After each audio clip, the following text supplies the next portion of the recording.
اور مریم نواز اس وقت تقریب سے خطاب کر رہی ہیں۔ حرم کے حدود کے اندر اور وہ ان کے بال کھینچے،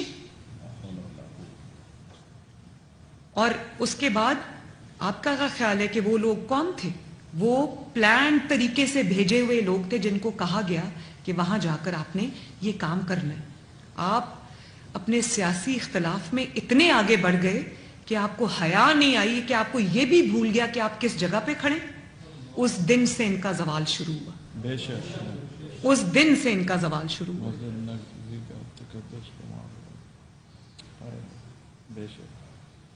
اور بات صرف یہیں تک ختم نہیں ہوتی۔ جو حضرت عمر فاروق کی مثالیں دیتے تھے، آپ نے کتنی دفعہ عمران خان اور پی ٹی آئی کے منہ سے آپ نے ان کی زبانوں سے حضرت عمر فاروق کی مثال سنی یا نہیں سنی؟ تو حضرت عمر فاروق کی مثال جب آپ دیتے تھے کہ وہ تو اپنی ایک چادر کا بھی حساب دیا،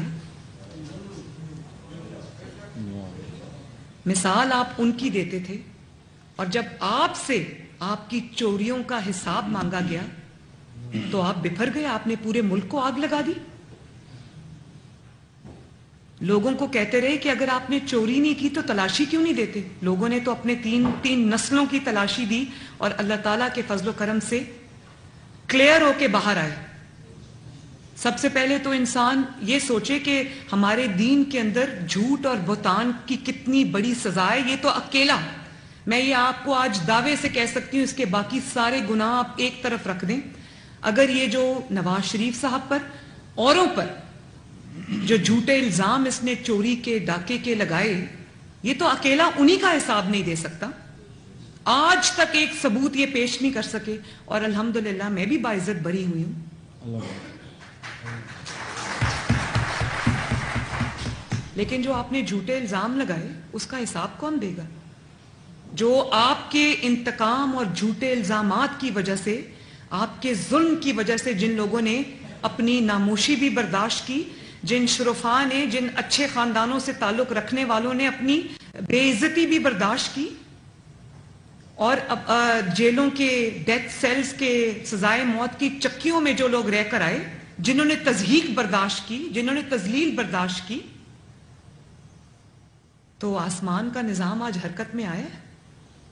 ظلم کا جواب، اگر ظلم کا حساب میں نہیں لوں گی، میں انتقام میں یقین نہیں رکھتی، لیکن جو آسمان کا نظام، اللہ تعالیٰ کا نظام، قدرت کا نظام، جس کو مکافات عمل کہتے ہیں، آج آپ دیکھ رہے ہیں کہ پوری دنیا میں، دنیا دیکھ رہی ہے کہ یہ کسی انتقام کا شکار نہیں ہوئے، کسی ظلم کا شکار نہیں ہوئے، کسی نے ان کے اوپر جھوٹے مقدمے نہیں بنائے، سب مقدمے ان پر سچے ہیں۔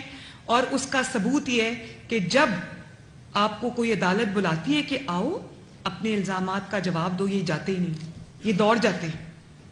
یہی اس بات کا ثبوت ہے، جو سچا ہوتا ہے وہ نواز شریف صاحب کی طرح سینہ تان کے ڈٹ کے عدالت میں پیش ہوتا ہے، بیٹی کا ہاتھ پکڑ۔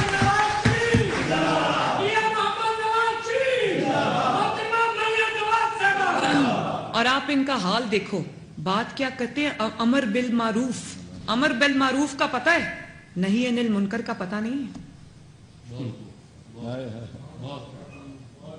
کہ لوگوں کو نیکی کا حکم دو، تم سب سے پہلے اپنے آپ کو نیکی کا حکم دو، لیکن نہیں انل منکر کے برائی سے روکو، وہ نہیں روکنا، وہ برائی کی ترغیب دینی ہے، جھوٹ کی ترغیب دینی ہے، انتقام کی ترغیب دینی ہے، ملک کے اوپر حملے کرنے کی ترغیب دینی ہے، مذہب کے غلط استعمال کی ترغیب دینی ہے، وہاں پر امر بالمعروف نہیں ہے۔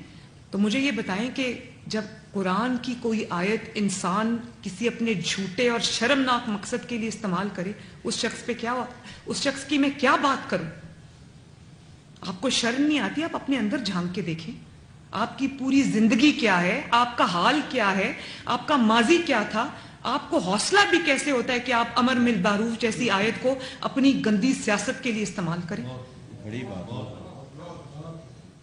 وہ کہتے ہیں نا کہ جو تکبر آپ دیکھیں، خود اس پیڈسٹل پہ بیٹھ جاتے ہیں، مذہب کی ایسے بات کرتے ہیں کہ جیسے کوئی نیا مذہب انہوں نے بنا لیا اور یہی اس کے پرچار کرنے والے ہیں۔